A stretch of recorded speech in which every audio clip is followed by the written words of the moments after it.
Delman yang lewat di depan mereka ternyata membawa kereta jenazah,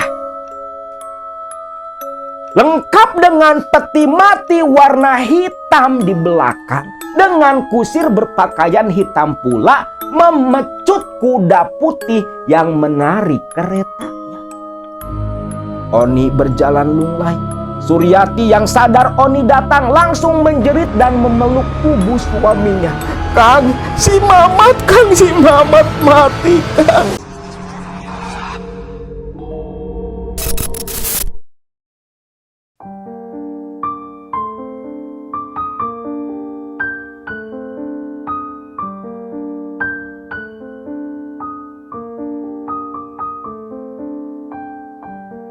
Assalamualaikum warahmatullahi wabarakatuh. Salam sejahtera buat semua Baraya KMS dimanapun kalian berada. Video kali ini akan melanjutkan tentang kisah pesugihan kuda putih dari Talaga Warna, dimana di video sebelumnya saat itu tokoh utama yang bernama Kang Oni melakukan ritual melanjutkan perjanjian yang tertunda di Goa Jaran di area Talaga Warna, Desa Dieng Wetan. Pada waktu itu Haji Oni atau si Kang Oni ini berhasil melakukan perjanjian dengan sosok penguasa Goa yang mengaku bernama Resi Kendali Seta yang menunggangi seekor kuda putih. Dari hasil perjanjian di Goa Jaran, Haji Oni itu membawa satu kotak peti kayu yang berisi emas perhiasan, yang dengan emas itu Oni nantinya akan merubah hidup, keluar dari kemiskinan, lepas dari kesengsaraan. Waktu itu ritual di Goa Jaran, selepas sebelumnya mandi di Goa Sumur, dilakukan pada hari Selasa malam Rabu. Selepas selesai ritual, Oni pun kembali dijemput oleh sosok Mbah Jalil dan kembali ke rumah si Mbah Jalil di Desa Dieng Wetan. Tanpa Oni dan Adin sadari, di kampung mereka di Desa Parung, tepat di malam Oni melakukan tirakat semedi di Goa Jaran, terjadi pula sebuah peristiwa yang membuat warga Parung gempar. Seperginya Oni serta Adin di Desa Parung, Suryati lah yang mengambil alih pekerjaan di Tobong Bata milik mereka. Waktu itu, di malam Rabu selepas sholat Isya, Suryati awalnya berniat menuju ke Tobong Bata untuk mengecek api pembakaran di tungku. Namun baru beberapa langkah di halaman depan, bulu kuduk Suryati meremang. Rasa takut hinggap dalam hati. Hawa di Desa Parung terasa begitu berbeda. Ditambah, entah kenapa selepas sholat Isya itu, anjing-anjing di Desa Parung tiada henti melolong saling bersahutan, menambah suasana semakin terasa mencekam. Suryati pun mengurungkan niatnya pergi ke Tobong Bata, bergegas masuk kembali ke dalam rumah, mengunci pintu, menutup jendela, gordeng pun semua ditutup rapat. Duduk di ruang tamu, Suryati terdiam. Aneh, malam ini kok terasa berbeda. Ditambah lagi, dari tadi sore, hawa rumah terasa panas, gerah, Tak biasanya seperti ini, gumam Suryati. Memang di rumah Suryati ini panasnya luar biasa. Sampai tubuh Suryati ini keringetan. Si Mamat aja anaknya itu sampai keluar dari kamar nyamperin ke ibunya. Mak, kok malam ini gak enak banget ya, Mak? Lah, gak enak kenapa, Mak? Gak tahu, Mak. Dari tadi perasaan gelisah, takut gak jelas. Ditambah lagi, ini kok di rumah panas banget ya, Mak? Ucap Mamat anaknya. Mamat yang waktu itu baru berusia sekitar 15 tahun. Suryati pun terdiam. Karena dia sendiri bingung dengan kondisi yang terjadi di kampung mereka. Nah, sepanjang mereka berbicara ini, anjing itu tak berhenti melolong. Bahkan, bukan hanya Suryati yang merasakan hal serupa.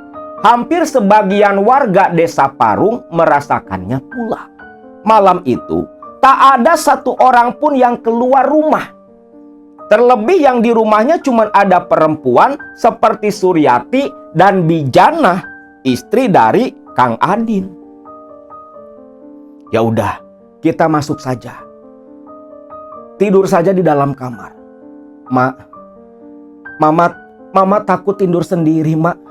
Boleh nggak kalau Mamat tidur di kamar emak saja?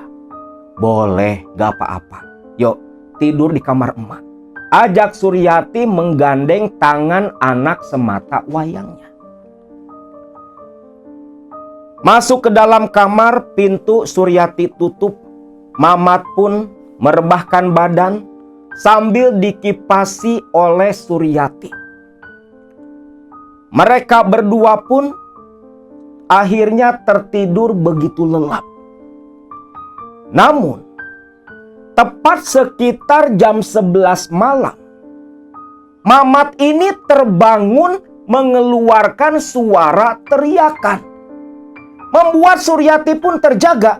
Ya Allah, Mat, ada apa, Mat? Mamat takut, Mak. Mamat takut. Takut kenapa? Mamat mimpi, Mak. Ucap Mamat yang berpeluh dingin. Mukanya pucat. Mimpi? Mimpi apa? Mamat mimpi. Mamat diseret kuda, Mak. Astagfirullahaladzim, Mat. Makanya, kalau mau tidur itu berdoa dulu. Biar nggak mimpi yang aneh-aneh. Kamu ini udah gede loh. Mamat saking takutnya, sebenarnya nggak wajar nih anak usia 15 tahun ketakutan seperti si Mamat. Itu ampe gemetar meluk tangan ibunya. Karena menurut cerita Mamat, mimpinya itu terasa begitu nyata. Bahkan rasa sakit ketika diseret kuda itu terbawa ke alam nyata. Suryati sendiri bingung apa sebenarnya yang dialami anaknya itu. Keduanya hanya terdiam. Mamat yang meringkuk gemetar ketakutan. Suryati yang hanya merenung memikirkan apa yang terjadi kepada anaknya. Namun tiba-tiba di kejauhan Suryati pun mendengar suara ringkikan kuda. Ringkikan kuda ini menggema di desa Parung. Membuat bulu kuduk Suryati meremang, merinding ketakutan. Mamat, itu kudanya, Mak, itu kudanya. Ucap Mamat. Astagfirullahaladzim. Mat, itu mungkin kudanya Mang Odang. Mungkin itu Mang Odang yang baru pulang mangkal. Si Mang Odang ini supir delman yang memang tinggal di desa Parung. Enggak, Mak. Itu bukan suara kudanya Mang Odang, Mak. Itu kuda setan. Ya Allah ya Robi, Mat. Sudah, kamu tidur saja. Ada emak di samping kamu. Suara kuda itu berlari semakin mendekat ke tengah pekampungan. Suryati terdiam. Kenapa kuda ini tak terdengar menarik delman? Apa mungkin kudanya Mang Odang lepas? Dan kuda itu semakin mendekat suaranya, diiringi suara lolongan anjing. Lampu teplok di rumah pun mati seketika. Dan kuda itu tepat berhenti di depan rumah Suryati. Di sini Suryati yang takut bercampur rasa penasaran perlahan menoleh ke anaknya yang sudah kembali tertidur, melepaskan pelukan sang anak di tangan kirinya. Suryati mendekat ke jendela kamar. Gordeng Suryati singkapkan, dia ngintip keluar. Jelas sekali suara kuda itu terus menggema di halaman depan. Seolah kuda memang berhenti dan masuk di depan rumah Suryati. Begitu gordeng disingkap, Suryati terlongong karena di halaman tak ada apapun. Gelap. Namun suara kuda ada terdengar. Disinilah Suryati baru merasakan ketakutan. Dia kembali ke ranjang, meringkuk di samping tubuh anaknya, menutup tubuh dengan selimut. Semalaman itu Suryati tak bisa tidur karena suara kuda terus terdengar, bahkan mengelilingi rumah Suryati.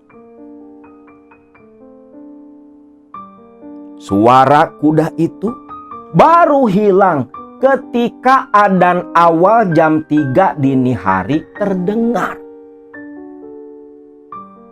Pagi harinya, gemparlah semua warga desa Parung. Semua membicarakan suara kuda semalam yang berlarian di dalam kampung mereka. Bahkan Teh Janah, istri Kang Adin, sahabat karib dari Oni, itu sampai datang ke rumahnya Suryati. Ti, kamu dengar gak semalam, Ti? Ada kuda berlarian di kampung kita. Iya, Teh. Saya kira cuman saya saja yang mendengar. Saya lebih parah lagi, Teh. Kuda itu masuk ke halaman, terus memutari rumah saya, Teh. Tapi tak ada wujud yang terlihat. Loh, kok bisa, Ti? Maksud Teteh? Ti, Teteh juga mengalami hal yang sama. Ada suara kuda mengitari rumah. Bahkan bukan cuma Teteh loh. Hampir semua warga mengaku mengalami hal serupa. Jadi malam tadi, di malam Rabu itu, kuda ini yang tak berwujud masuk ke perkampungan dan mengitari semua rumah warga seolah sedang mencari-cari sesuatu. Ya Allah, Teh, mudah-mudahan ya, Teh, bukan pertanda buruk bagi kampung kita. Iya, Ti, mudah-mudahan saja. Cuman kalau kata Kang Eman, waktu di warung dia cerita, jangan-jangan, Ti, ada orang muja yang sedang mencari tumbal. Astagfirullahaladzim. Ya Allah, Teh, apa mungkin itu si Haji Wirya? Ah, gak mungkin. Gak mungkin, Ti. Dari tempat Haji Wirya ke tempat kita, itu kehalang 2 desa. Ngapain dia nyari tumbal ke kampung kita? Ya siapa tahu, Teh. Soalnya yang terkenal punya pesugihan itu kan Haji Wirya. Teh Jana pun hanya menggelengkan kepala. Ya sudahlah, Teteh mau ke Tobong Batak dulu. Pamit dulu ya, Ti. Iya, Teh. Oh iya, Ti. Kang Oni sama Kang Adin katanya mau pulang kapan? Ya kalau ndak salah sih besok, Teh, baru sampai kemari. Emang lagi pada ngapain sih si Kang Oni ke sana? Sampai minta ditemenin Kang Adin. Gak tahu teh, yang jelas katanya mau ke tempat kampung halaman neneknya Kang Oni. Ya mungkin mau nemui saudara yang tinggal di sana, ucap Suryati. Nah, selepas itu Janah pun pamitan pergi. Sedangkan Suryati menyelesaikan dulu pekerjaan di rumah dan sekitar jam 8 pagi baru menuju ke Tobong Bata ditemani Mamat anaknya. Tiba di Tobong Bata, api sudah padam. Di sini Suryati dibantu oleh Mamat membawa kayu bakar dimasukkan ke dalam tungku. Lalu mulai menyalakan api. Ketika api membara, melalap kayu bakar begitu cepat, Suryati dan Mamat pun bahu-membahu mengambil potongan-potongan kayu dimasukkan ke dalam tungku. Lalu sekitar jam 9 siang, jam 9 pagi nih, Suryati masih di tempat penyimpanan kayu bakar, memilah-milah kayu yang sudah kering yang siap digunakan. Sedangkan Mamat ditugaskan Suryati menjaga tungku pembakaran batu bata. Di tengah Suryati yang sedang memilah-milah potongan kayu bakar, tiba-tiba terdengar suara Mamat yang menjerit kesakitan. Teriak meminta tolong, memanggil-manggil Suryati. Suryati yang terkejut, dia yang lagi jongkok, lantas berdiri, berbalik, lari ke Tobong Bata. Dan ketika tiba di Tobong Bata, Suryati tergagap melihat Mamat tubuhnya dilalap api, gulang-guling di atas tanah, berteriak kesakitan meminta pertolongan. Suryati yang terpana belum bisa berbicara, belum bisa menguasai diri. Namun ketika jeritan anaknya memanggil namanya, astagfirullahaladzim, Mamat, ya Allah, Mamat. Di sini Suryati mencari-cari kain untuk memadamkan api di tubuh sang anak. Karena disiram gak mungkin. Ada kain sarung yang tergantung diambil oleh Suryati sambil teriak dia tungkrupkan ke tubuh anaknya. Namun yang aneh, malah tuh sarung langsung disambar api. Mamat terus gulang-guling kesakitan terpanggang hidup-hidup di depan mata Suryati. Di sini Suryati pun teriak sekuat tenaga, meminta pertolongan. Terdengar oleh warga, warga pun berlarian berbondong-bondong menuju ke Tobong Bata Suryati. Ya Allah, Ti, itu si Mamat kenapa? Tolong Kang, tolong anak saya Kang. Lah di sini warga pun langsung bahu-membahu memadamkan api di tubuh Mamat. Anehnya tadi waktu ama Suryati tuh api nggak mau padam. Tapi ama warga yang lain seketika api yang membakar tubuh Mamat padam. Di sini Mamat mengerang-ngerang kesakitan. Tubuhnya gosong, rambutnya habis. Mamat kena luka bakar derajat 3. Yang begitu parah, luka bakar seperti ini tentunya begitu dekat dengan kematian. Lantas di sini, Mamat dievakuasi oleh warga langsung dibawa ke rumah sakit di kota mereka.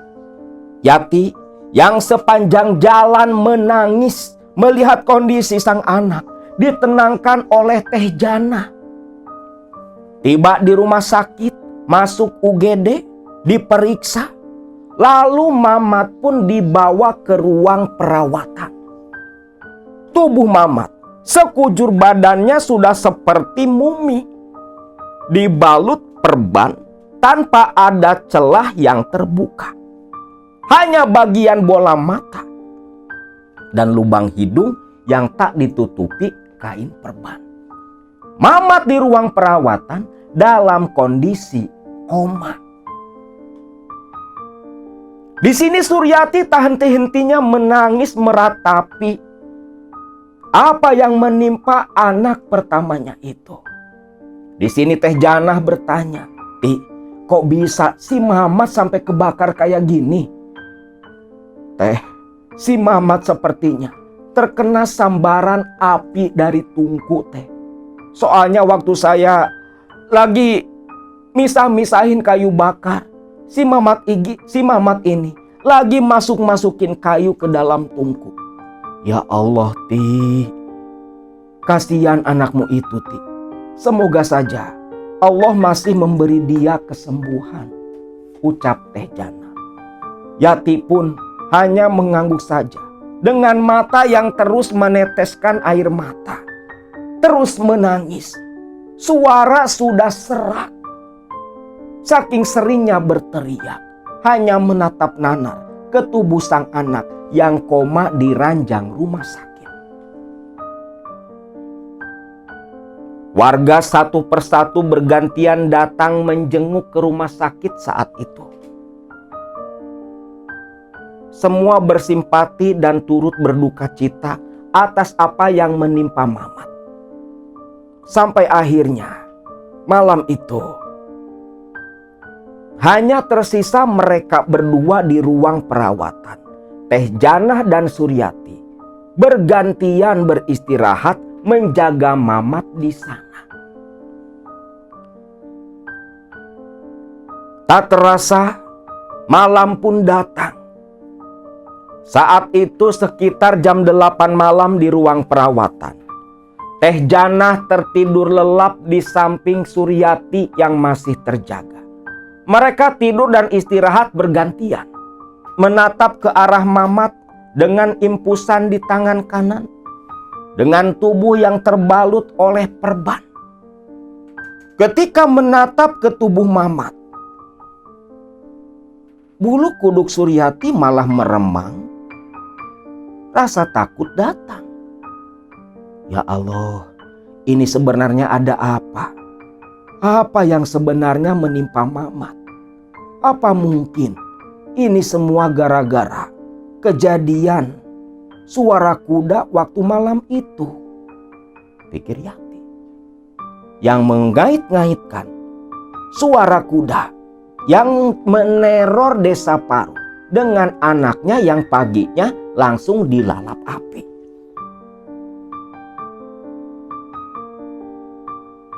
Suryati bersikeras kalau kuda yang meneror desa Parung itu kuda penjemput tumbal kiriman si Haji Wirya. Tapi kalau memang itu dari Haji Wirya, kenapa memilih Mamat? Bukannya keluarga kami tak pernah ada hubungan sama si Pak Haji. Belanja ke pasar, ke tempat sayurannya pun gak pernah. Aneh, kenapa Mamat yang jadi korban? Pikir Suryati. Tak terasa ternyata sudah tepat jam 9 malam. Suryati, perutnya keroncongan berbunyi terdengar. Lapar. Teh Janah, teh, bangun teh. Iya Ti, ada apa Ti? Teh bangun teh, bangun. Janah pun bangun. Ada apa Ti? Teh, saya izin dulu, mau nyari makan ke depan teh, keluar rumah sakit. Oh, ya udah tuh Gih, sekalian ya beliin teteh gorengan. Sambil Janah menyodorkan uang. Gak usah teh, uang mah ada. Teteh tungguin si Mamat dulu ya teh. Yati mau nyari makanan keluar, ucap Suryati yang lantas langsung berdiri. Janah pun hanya mengangguk saja. Suryati keluar dari ruang perawatan Mamat. Begitu keluar, lenggang di dalam rumah sakit. Semua lorong begitu sepi. Hanya 1-2 orang suster yang berseliweran selepas mengecek kondisi pasien di dalam ruangan.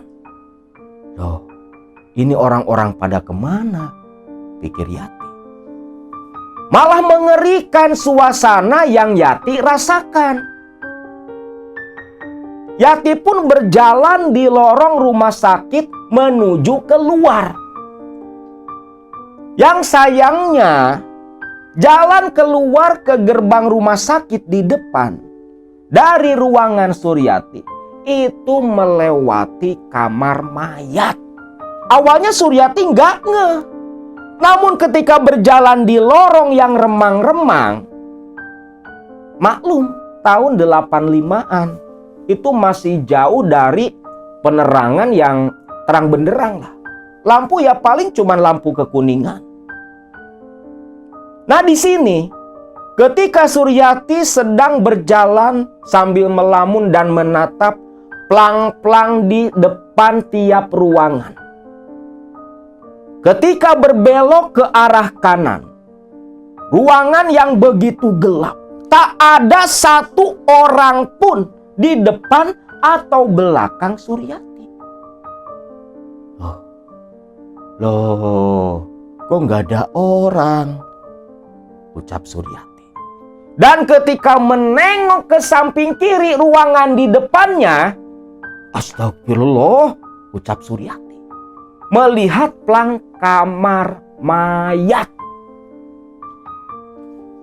Dan kenapa sih kalau di depan kamar mayat lampu nggak pernah terang? Ini sampai sekarang loh. Akang beberapa kali bukan main ke rumah sakit nengok orang gitu kan. Kalau lewat depan kamar mayat tuh kadang lampunya temaram gitu. Nggak pakai neon yang 100 watt biar nggak serem gitu. Entahlah, akang pun nggak paham. Nah, di sini melihat plang di ruangan sebelah kiri, di kiri lorong, itu ternyata adalah kamar mayat, sedangkan jalan keluar harus lewat situ. Suryati agak ragu, namun perut keroncongan yang begitu lapar mengalahkan rasa takut. Maka perlahan, bismillahirrahmanirrahim, subhanallah, subhanallah, subhanallah, subhanallah. Suryati membaca tasbih untuk mengusir rasa takut dalam hati. Suryati pun berjalan di lorong temaram itu, melewati kamar mayat yang menjadi momok menakutkan bagi dirinya. Lorong itu terasa seperti lorong kematian, lorong yang menembus dimensi lain. Bahkan terasa begitu panjang dalam hati Suryati. Ketika berjalan sambil terus mendawamkan tasbih, tiba-tiba terdengar suara ringkikan kuda berlari dari belakang Suryati. Suryati menegang tubuhnya, terdiam seketika, kaku, tak bisa bergerak karena rasa takut membuat tubuhnya gemetar. Kuda itu berlari di belakang Suryati. Begitu nyata dan jelas. Namun ketika kuda mendekat lewat di samping Suryati, hanya tercium bau anyir dan bau kemenyan yang begitu pekat. Suara kuda melewati tubuh Suryati menggema di dalam lorong sepi. Gemaknya seperti gemak kuda penjemput nyawa. Gemaknya seperti gemak kematian. Langkah kakinya terdengar di atas lantai ubin. Suaranya menggema pula di lorong kamar mayat lagi. Dan ketika kuda sudah lewat di samping Suryati dengan bau anyir dan bangkai serta bau menyan, Suryati langsung jatuh terduduk lemas. Dan sepintas Suryati melihat ketika di pengkolan ujung lorong berbelok ke arah kiri, kuda putih wujud ditunggangi seorang lelaki berpakaian putih pula dalam sekejap hilang di tikungan lorong depan. Astagfirullahaladzim, astagfirullah. Itu apa? Pikir Suryati. Suryati tahu itu kuda, cuman nggak tahu itu kuda apa. Kok di rumah sakit ada setan begituan? Astagfirullah, astagfirullahaladzim. Perutnya kembali keroncongan. Belum makan dia dari sore. Makanya buru-buru bangun, setengah berlari menuju gerbang rumah sakit. Tiba di gerbang, baru ngeh dia, aneh. Tadi bukannya lari di depan lorong, depan ruangan perawatan ya. Tapi kok nggak ada orang, pikir Suryati. Namun ketika Suryati menengok ke belakang, gak soak gimana coba. Tadi waktu lari gak ketemu orang, tapi waktu nengok banyak orang. Suster yang berseliweran, ada yang dorong ranjang. Orang-orang berlalu lalang yang mungkin keluarga pasien atau yang menjenguk. Tapi tadi Yati berlari gak ada satu orang pun yang terlihat.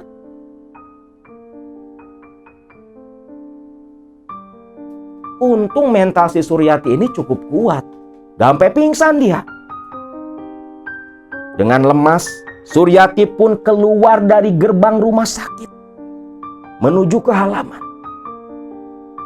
Lalu berjalan menuju ke warung di depan sana. Yang ketika berjalan ini Suryati melewati deretan para tukang delman yang mangkal. Delman itu dulu ya salah satu kendaraan utama selain beca. Nah, ketika melewati deretan tukang delman, "Neng, mau diantar Neng? Mau kemana?"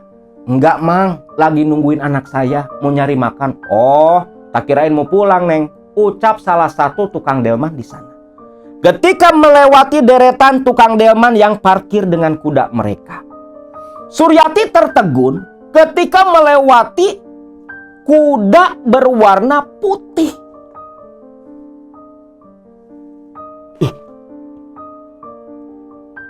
Ini kan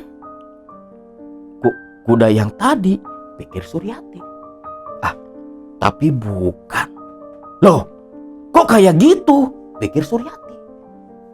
Karena nih kuda narik keretanya nggak biasa. Kalau yang lain kan narik delman itu jelas dong ada apa atapnya gitu.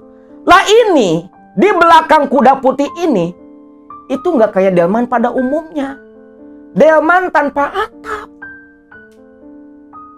Ini kuda narik apa? Kok serem, pikir Suryati. Terlebih ketika menatap mata si kuda, baru ngeh matanya itu kemerahan. Kuda meringkik, Suryati merinding gemetar ketakutan. Terlebih lagi dari mulut si kuda tercium bau bangkai. Di sini Suryati pun lari ngabret menuju ke arah depan ke warung yang akan dia datangi. Sedangkan para tukang delman di belakang hanya menatap kebingungan tingkah laku Suryati yang menatap ke parkiran kosong, gemetar lantas lari seperti perempuan gila. Gelis-gelis stresnya budak teh. Amit-amit moal pasien rumah sakit jiwa gitu keluar ngencar merenya, ucap salah satu tukang delman di sana yang disambut gelak tawa kawan-kawannya. Suryati lari menuju ke warung. Langsung duduk dengan keringat dingin di wajah. "Mang, teh anget Mang, sama makan." "Sama apa Neng makannya?" Telur dadar aja Mang," ucap Yati. Yati usianya terbilang masih muda. Lah karena kan zaman dulu nikah tuh usia 15 udah pada kawin bro. Dulu ya zamannya Suryati. Kalau udah tahun 80-an kemari masih ada sih, tapi nggak terlalu banyak. Suryati pun makan di sana. Selepas makan, pesan gorengan yang masih dibikin oleh si pemilik warung. Untuk cemilan dan pesanan si Teh Janah di dalam kamar perawatan Mamat. Selepas selesai makan, sudah sekitar jam 10 lebih, 10:15, Suryati pun bergegas menuju kembali ke kamar perawatan anaknya. Namun di sini Suryati memilih mengambil jalan yang agak memutar. Tak mau lagi melewati deretan tukang delman dan kamar mayat yang pertama kali dilalui Suryati.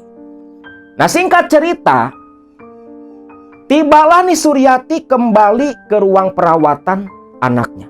Gorengan pesanan Teh Janah diserahkan. Mereka berdua pun berbicara sambil menikmati gorengan malam itu. Lalu, tepat sekitar jam 12 tengah malam, Teh Jana sudah kembali terkantuk-kantuk duduk di samping Suryati.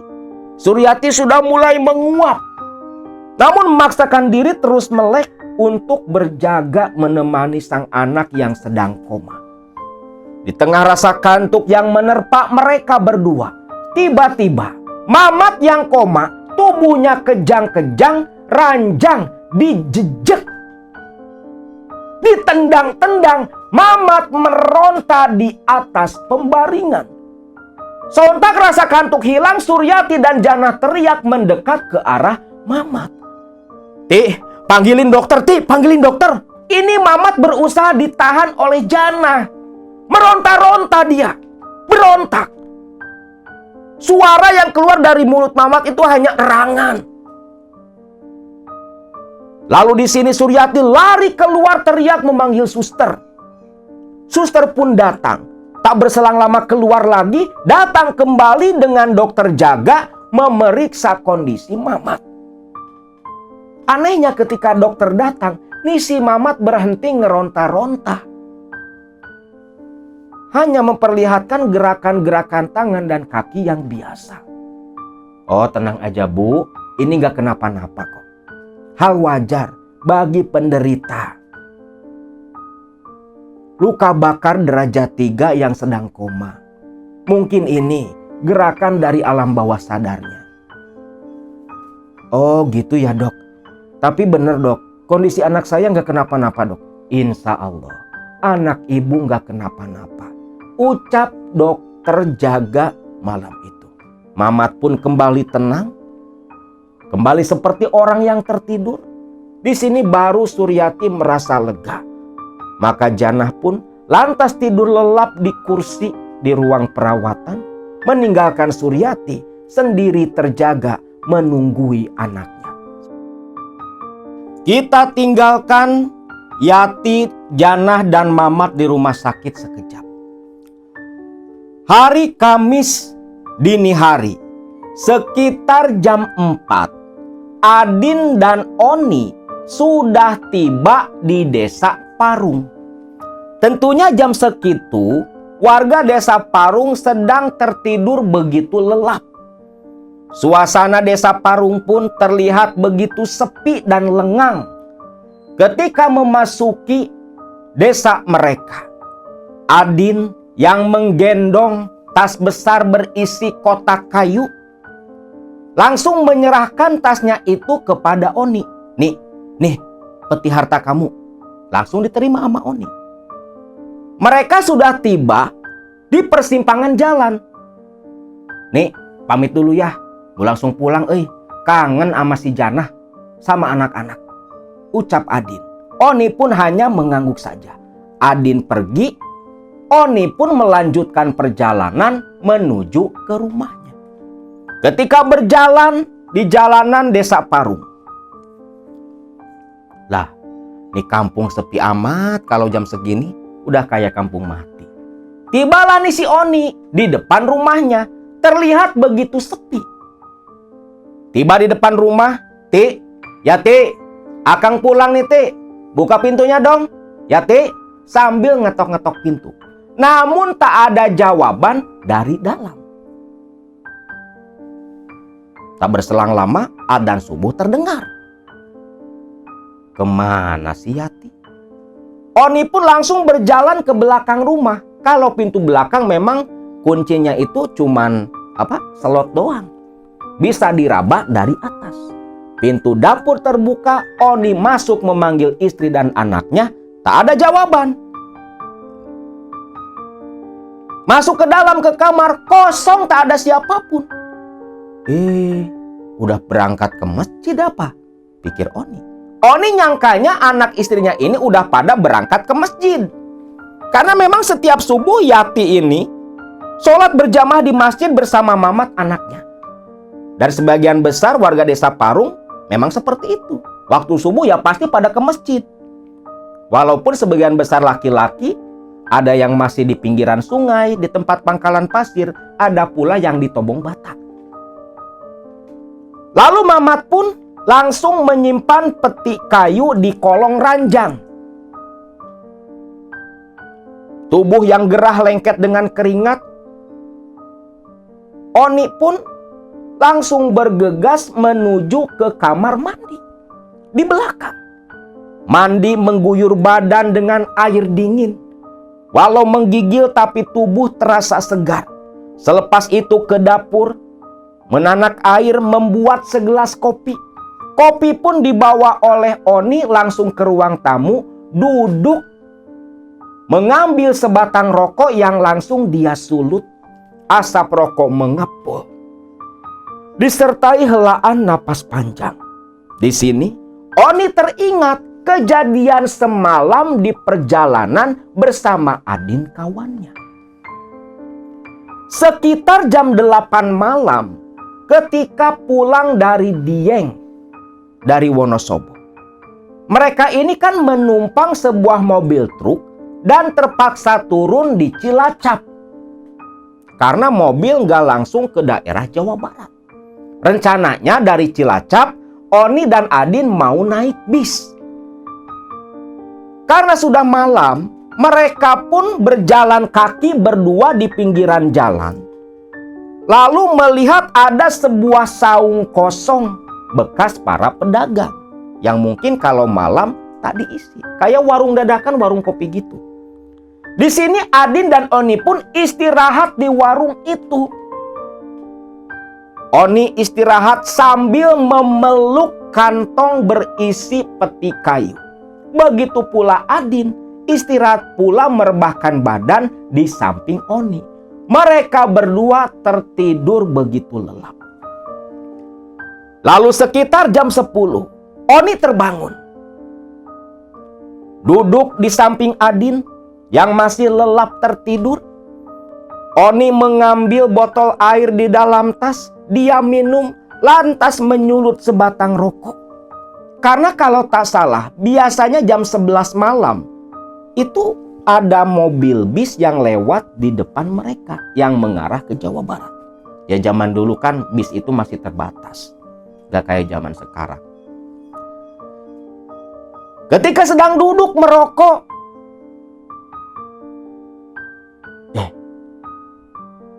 gak salah denger, ucap Oni. Oni mendengar di kejauhan ada suara kuda meringkik disertai roda yang berderak di atas jalanan.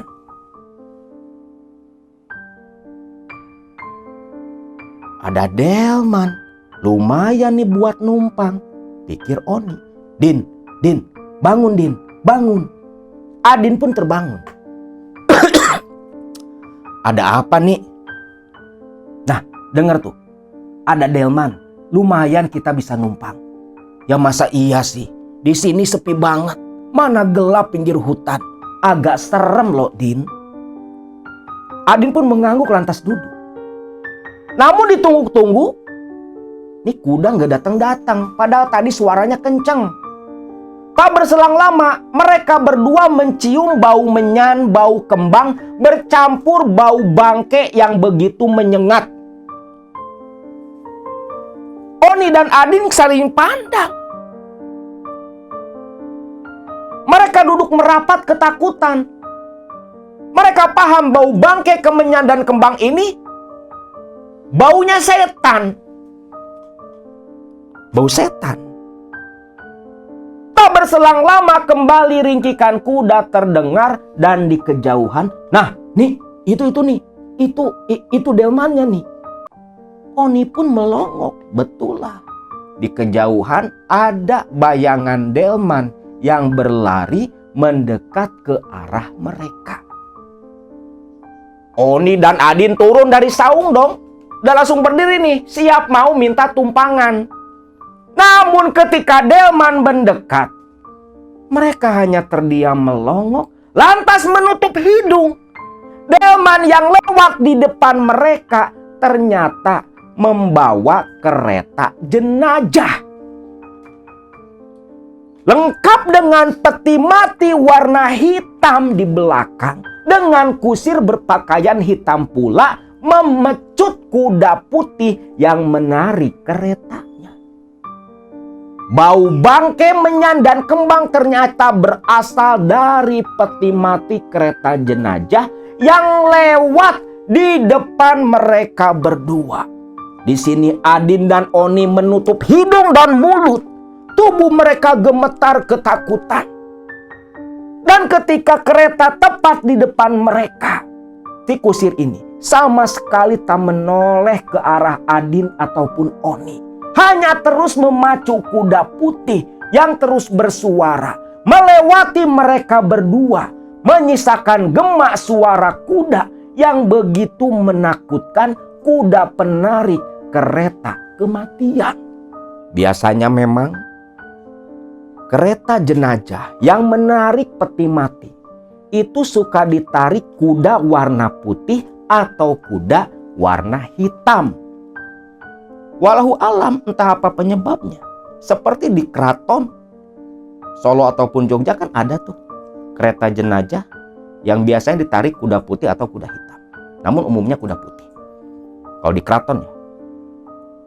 Kuda itu yang menarik kereta jenazah peti mati terlihat sudah agak jauh dari posisi Adin dan Oni.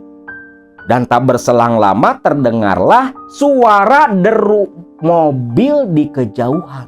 Nah, nih, ini kayaknya bis. Kita tunggu. Iya, ucap Oni. Kan entah kenapa si Oni sedari tadi menatap ke arah peti mati. Itu dalam batinnya seperti ada keterikatan. Bahkan dalam benak Oni, apa jangan-jangan itu ada hubungannya sama Goa Jaran, pikir Oni. Tak berselang lama, mobil bis dengan kepala bisnya itu kayak moncong biawak tuh datang. Buru-buru si Adin gupai-gupai tangan. Bis pun berhenti.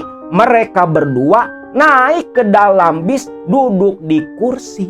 Bis kembali melaju ke tujuannya.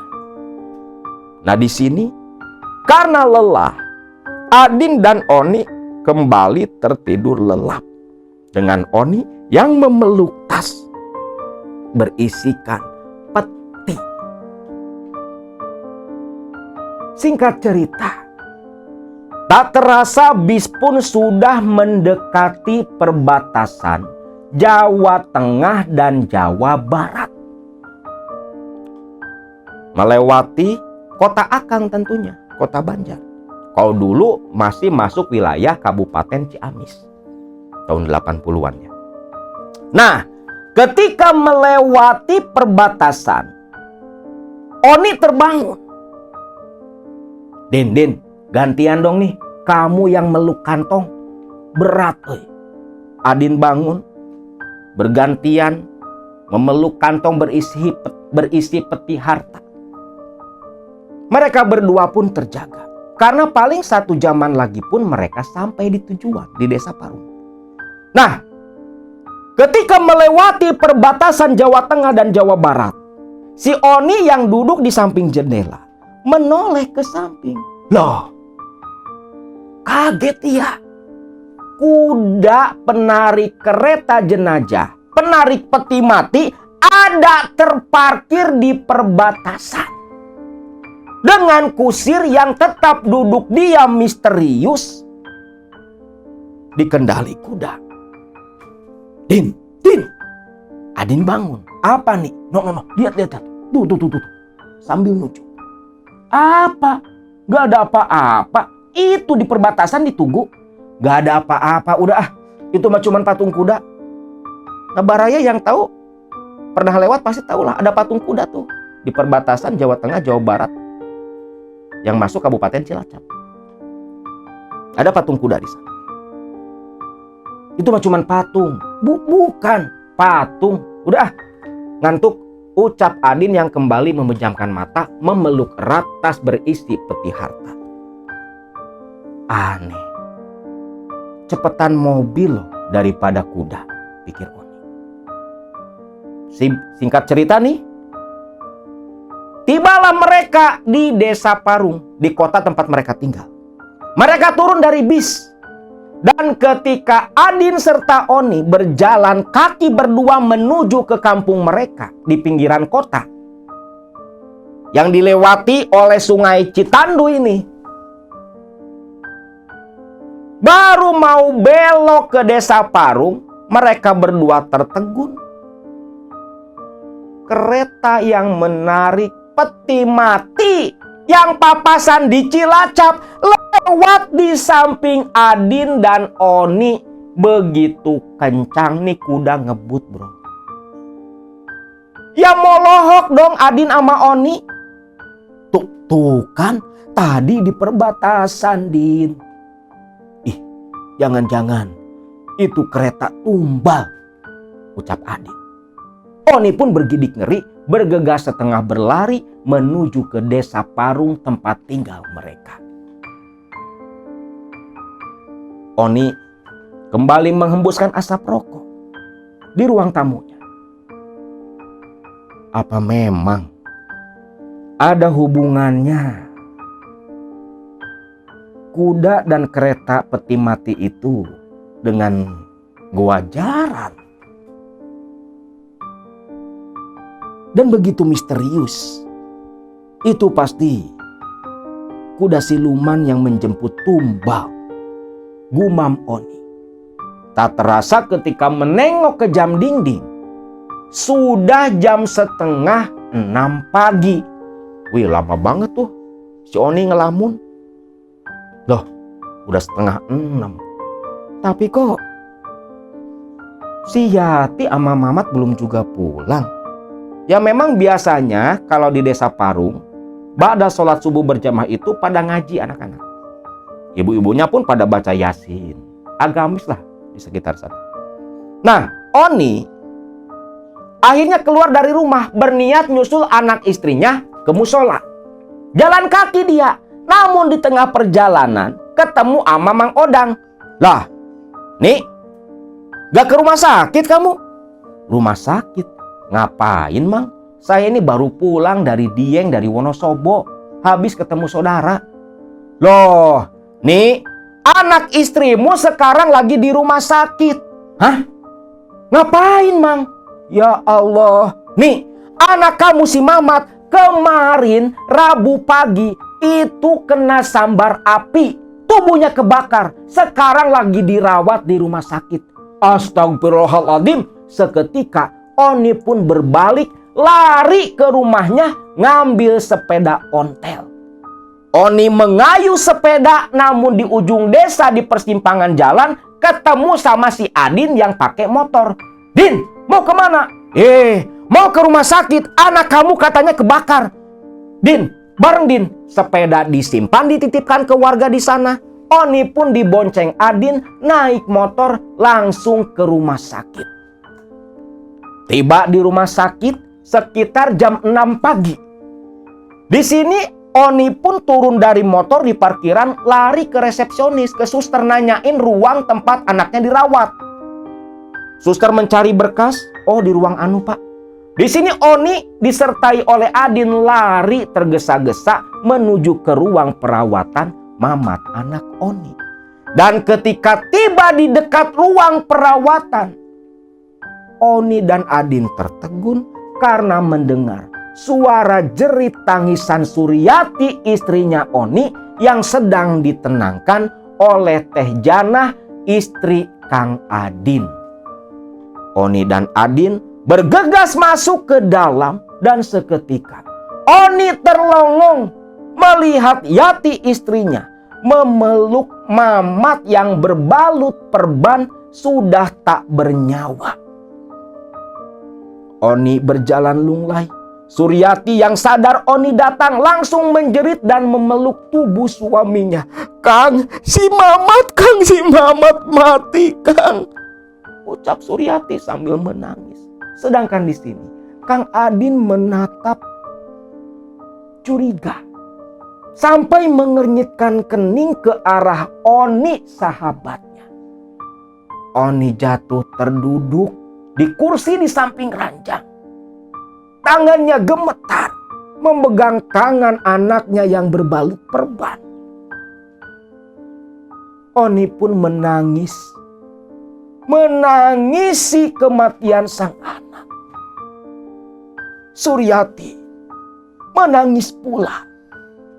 Sedangkan Adin dan Jana hanya diam, membiarkan suasana duka yang sedang dua kawannya rasakan. Di sini dokter dan suster pun masuk ke dalam. Adin menenangkan Oni dan Suryati, dibantu pula oleh Jana istrinya. Akhirnya jenazah dari Mamat dibawa pulang ke desa Parung untuk dikebumikan. Tiba di desa Parung, warga desa Parung berbondong-bondong datang melayat ke rumahnya Oni. Di sini jenazah diurus seperti pada umumnya. Lepas dikapankan langsung disolatkan oleh warga dipimpin oleh Ustadz Eman. Lalu jenazah dimasukkan ke dalam keranda diusung ke pemakaman sekitar jam 8 pagi. Tiba di pemakaman ternyata lubang kuburan belum selesai. Terpaksa jenazah ditunggukan. Sampai akhirnya jenazah pun diturunkan ke dalam lubang galian. Ditimbun kembali dengan tanah merah. Diiringi isak tangis Suryati, ibu dari jenazah, yang sedang dipeluk Oni. Lalu, tepat jam 9 pagi, selesailah prosesi rangkaian pemakaman jenazahnya Mamat. Bertepatan pula dengan waktu di mana Mamat terlalap dan tersambar api di Tobong Bata. Pelayat mulai berdiri membubarkan diri dari pemakaman. Yati dibimbing oleh Teh Jana. Adin mendekat ke Oni. Nih, jangan bilang kematian anakmu ini ada hubungannya dengan ritualmu di Goa Jaran. Shh, nanti Din, nanti malam tak ceritakan. Nanti malam Din, nanti malam, ucap Oni. Adin pun hanya mengernyitkan kening, menganggukkan kepala. Pulang kembalilah nih warga ke desa Parung, termasuk Oni dan Adin serta istri mereka. Lepas Isya, tahlilan pun diadakan. Tahlilan yang cukup sederhana. Selesai sekitar jam 9 malam. Sebagian besar warga sudah pulang ke rumah masing-masing. Menyisakan Oni, Suryati, Teh Jana, Adin, dan beberapa keluarga dari pihak Oni ataupun Suryati. Lalu di sini, kembali Adin mendekat. Nih, kau berhutang cerita. Iya, aku paham. Sebentar, tak bawa kopi dulu. Buat apa? Kita cerita di Tobong Bata. Sebentar, tak pamit sama istriku. Oni pun mendekati Suryati. Suryati mengangguk. Lantas Oni bawa kopi, bawa termos. Rokok tentunya dong, gak ketinggalan. Bersama Adin langsung menuju ke Tobong Bata. Menyelesaikan hutang ceritanya kepada Adin, sahabatnya. Tiba di Tobong Bata, Oni menyeduh kopi. Adin pun sama. Menyulut sebatang rokok, menatap ke gumpalan api di tungku pembakaran. Nih, kau ceritakan. Apa betul anakmu itu kau jadikan tumbal?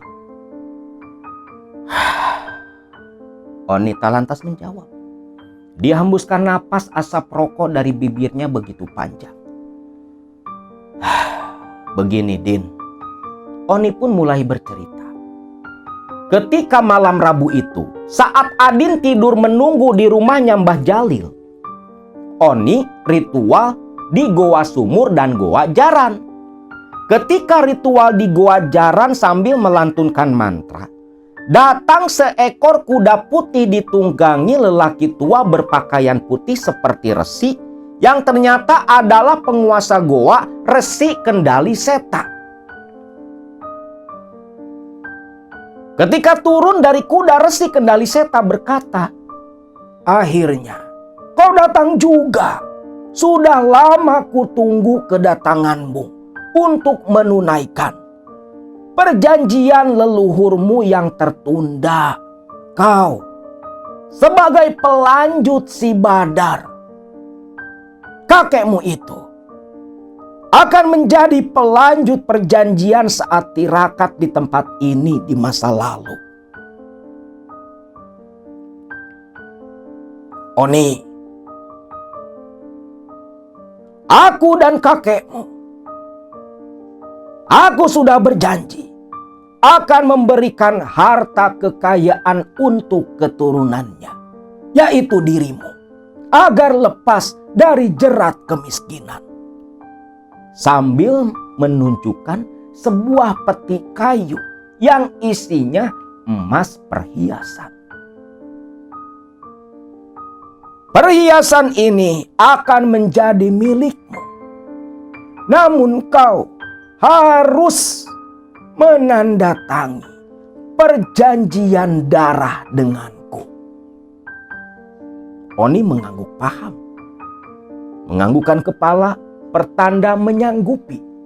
Lalu Resi Kendali Seta, yang mungkin sebenarnya hanya jelmaan jin saja, itu merogoh bajunya, mengeluarkan sesuatu yang ternyata gulungan kulit kambing, disodorkan kepada Oni. Oni membuka gulungan itu, isinya itu berupa sigil. Sigil itu kata Akang, kalau dulu Oni nggak tahu apa bentuknya. Maksudnya apa isi dari si gulungan kulit kambing ini. Karena bentuknya yang aneh-aneh gitu. Seperti gabungan simbol-simbol dan angka-angka. Nah, itu yang namanya sigil. Kalau di kalangan kita nih, yang disebut sigil itu bentuknya kayak isim. Isim dan sigil itu sama. Ya, isim dan sigil itu sama. Hanya berbeda huruf dan jenis tulisannya saja. Bahkan ada juga sigil Jawa seperti apa, sigil orang Sunda pun ada pula. Kalau di Sunda disebutnya raja. Nah, itu diserahkan ke Oni. "Teteskan darahmu." Oni bingung, gimana caranya? Lalu Resi Kendali Seta memegang tangan kanan Oni, lalu mengeluarkan pisau kecil, disudat, dilukai jempol tangannya Oni, tangan kanan. Darah menguncur dan langsung ditekan, ditempelkan ke sigil kulit kambing, sigil perjanjian antara Oni dan penguasa Goa Jaran.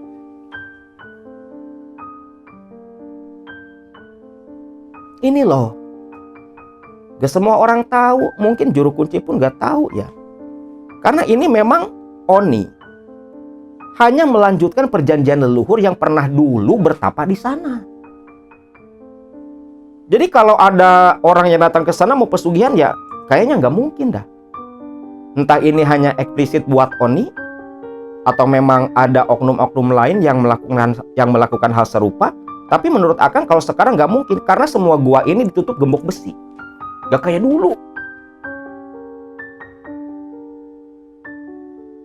Dan mitosnya kan kuda betina masuk keluar bunting, bro.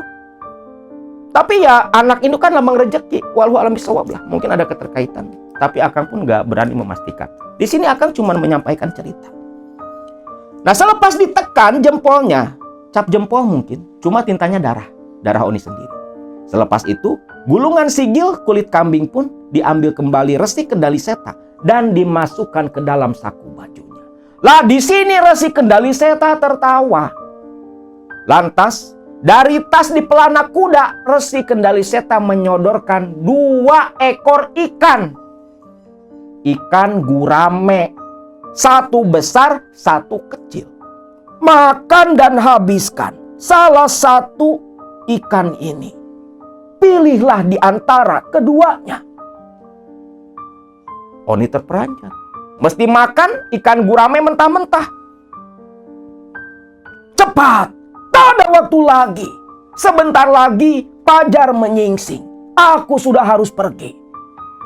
Loh, kok ada Resi takut sama fajar? Berarti bukan kan? Karena yang seperti itu biasanya jin. Namun karena memang mengaku sebagai Resi Kendali Seta, ya Akang sampaikan Resi Kendali Seta. Tapi ini bukan, ini jin. Makanya nonton video itu jangan di-skip-skip. Biar nggak gagal paham. Soalnya apa? Setiap Akang cerita masalah pesugihan, kisah pesugihan, nih ada aja oknum-oknum yang nge-DM, nge-WA, minta diantar ke keramat. Kurang ajar gitu. Akang yang ngobrak-ngabrik tempat gituan, nih malah minta diantar buat pesugihan, kan kocak. Makanya jangan di-skip-skip ya. Jangan cuman diambil pas bagian-bagian serunya doang, pas bagian ritual. Sangkanya Akang kuncen. Ada loh yang nyangka Akang ini kuncen gua kapir. Tuh gara-gara video gua kapir tuh. Yang di Pamijahan. Minta diantar ke sana. Lah Akang tahu juga kagak lokasinya kayak apa. Taunya Akang ya cuman gua Saparwadi dan gua lainnya. Kalau gua kapir belum tahu Akang. Itu pun Akang tahu kan dari narasumber aja. Nah, di sini Oni pun lantas berpikir, yang besar nggak mungkin habis nih. Makanya ngambil yang kecil sekitar 4 jarian. Namun ketika diambil, Oni terkejut karena ikan besar berubah seperti wajah istrinya. Ikan yang kecil malah muncul bayangan Mamat anaknya. Cepat, makan, habiskan. Maka dengan terpaksa, Oni pun memakan ikan gurame kecil itu. Yang ketika dimakan, Oni terlongong sempat terdiam karena mendengar suara jeritan Mamat anak kandungnya sendiri. Namun didesak oleh sosok di hadapannya, Oni pun buru-buru menghabiskan, mengunyah gurame mentah itu sampai tak tersisa. Dan selepas gurame habis dimakan, Resi Kendali Seta ini tertawa terbahak-bahak. Tawanya lebih mirip seperti tawa iblis yang menggema membentur dinding goa jaran.